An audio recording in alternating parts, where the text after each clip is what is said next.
to be sure you're getting the most out of your retirement for all the years of your retirement? That's the primary goal of More Living with Jim Brogan and our Dollars and Cents segment, where we provide you with an important financial tip that will help positively impact the quality of your life in retirement. And now here's Jim with this week's Dollars and Cents tip.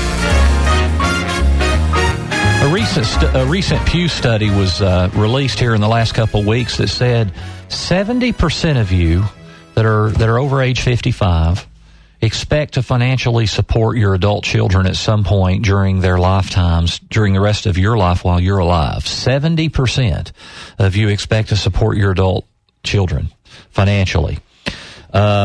That is very unprecedented. You know, historically, we've typically seen every generation in the United States has had a higher standard of living than the previous generation.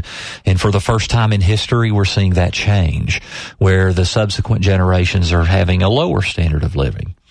And certainly with all the economic challenges of today, you know, there's a lot of concerns about that. We have high unemployment.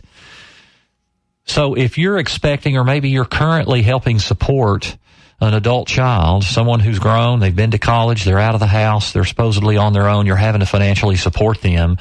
A couple of tips. I think one is sometimes it's certainly justifiable. You know, your child may have gotten laid off.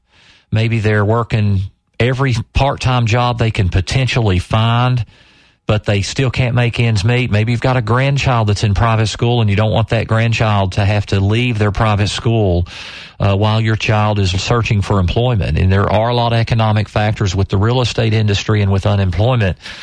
So a lot of the times, certainly it's very justifiable, but sometimes it is an issue, I think, with children that aren't taking financial responsibility.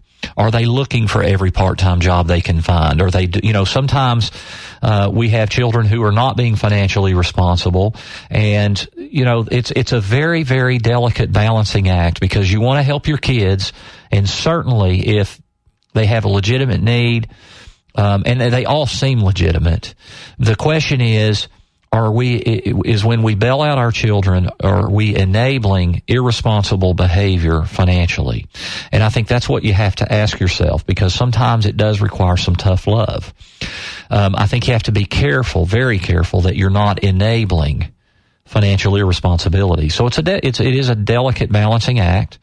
Now, the bottom line is, if that's happening and you're having to help support your adult child, be sure you build that into your income plan in retirement and into your budget. You know, if it's typically $5,000 or $6,000 or even $10,000 a year, build it into your budget and into your income plan. You want to be careful you're not taking too much savings out of your life savings, too much income. So be sure you're budgeting properly, including it in all that, because you know it's probably going to be happening for a while. Or if you're just concerned that you've had to do it a couple of times and it's going to continue on, be sure to build it into your budget. So those are the two biggest points. It is a delicate balancing act between being justifiable and enabling financial irresponsibility. So just tread on that lightly. But then if you are helping your child, build it into your budget. And that's our Dollars and Cents segment for this week. You can find this week's Dollars and Cents segment and others by visiting BroganFinancial.com.